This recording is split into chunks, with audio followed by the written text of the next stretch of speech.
Un public impatient au stade Kibasamaliba de Lubumbashi avec cette réalisation survenue à la 12e minute de jeu par Kikwama Mujinga sur penalty qui va transformer, battant les gardiens de Cheminot, alors que les Saint-Éloi Lupopo attendaient mieux avec cette incursion de Mika Michi qui a eu à se battre jusqu'à tel point à chercher à trouver une belle finition sans faille de tweeté Karl, tweeté à la 20e minute de jeu qui a donné l'espoir aux cheminots de Lubumbashi, mais malheureusement Sebi ne va pas donner complètement l'espoir parce que ça va être l'unique réalisation du côté cheminot et le but de tweeté Karl va juste donner ces matchs nuls du côté des cheminots de Lubumbashi. Quand c'est la centième, il y a eu quand même d'un côté une réclamation et de l'autre côté une satisfaction des préparations. Les organisateurs doivent tenir compte des choix qu'ils font. On ne peut pas mettre dans un match aussi important que celui-là des arbitres qui viennent de la même zone que l'adversaire et on nous décale le match de 15h à 16h pour attendre des gars qui viennent de Kinshasa alors qu'on joue contre l'équipe de Kinshasa. C'est honteux, c'est une catastrophe pour notre championnat.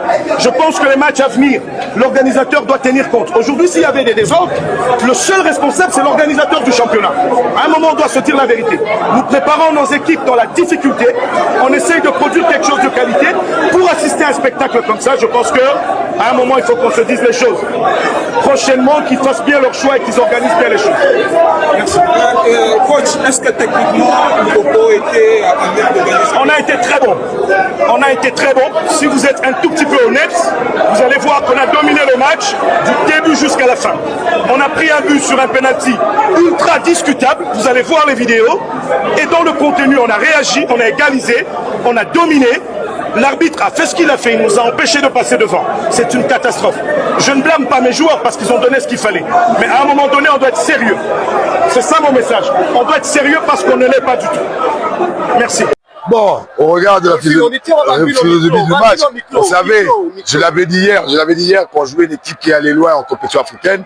On a vu qu'ils avaient le rythme dès le début, de la première à la dernière minute. Ils ont poussé. On savait à quoi s'attendre, on savait que ça allait être un combat. On savait qu'ils allaient nous proposer des longs ballons.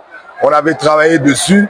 Mais après, bon, notre plan de jeu, comme on l'avait préparé, il était assez efficace, mais on a pêché dans la finition parce qu'on a eu des opportunités de tuer des matchs, comme eux aussi ont eu des occasions. Mais je suis très content parce que le rythme de ce match était très élevé. On voit que le Popo vient de jouer la compétition africaine et a vraiment le rythme. Bon, sur un petit détail, ils ont eu 2-3 occasions à la fin. Nous avons eu avec Jérémy à la fin de la première mi-temps pour mener par 2-1. On ne les a pas concrétisés. Bon, on peut se dire aussi pour les deux équipes, c'est les premiers matchs de play-off.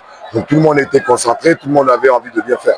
C'est encore une question tangentieuse. On était champion l'année passée. Cette année, le champion, on ne le connaît pas. Nous, on fait notre parcours, on prend match par match. Si vous dites ça, on vient de prendre un point chez l'équipe qui allait la plus loin en Coupe d'Afrique. Hein? Champions League, hein, au Congo. Nous, on est sortis en première et ils sont allés loin, on prend un point. Mais c'est à féliciter. Pourquoi vous voulez toujours parler de champion? Le champion, on le connaîtra à la fin. Soit ça sera le Popo, Mazende, Vecleb, Simba, Don Bosco, les Aigles du Congo. On a eu quelques regrets parce que si vous regardez bien, on a eu des occasions où si les attaquants étaient malins, on pouvait marquer 1 ou 2 buts. En contre, on savait que ça allait être dur. On savait que pour imposer le jeu, ça allait être un peu compliqué. On a essayé en première mi-temps, mais on ne pouvait pas. En deuxième, avec des séquences, on a pu sortir. On savait qu'il fallait être calme parce qu'on savait qu'il y aurait la pression de supporters, il y aurait tout. Félicitations à Lupopo parce qu'aujourd'hui, même jusqu'à la fin, j'ai vu qu'ils ont continué. Ils risquaient même de marquer un but. Merci. Et voilà, pas de vainqueur. Le play-off s'annonce très intense.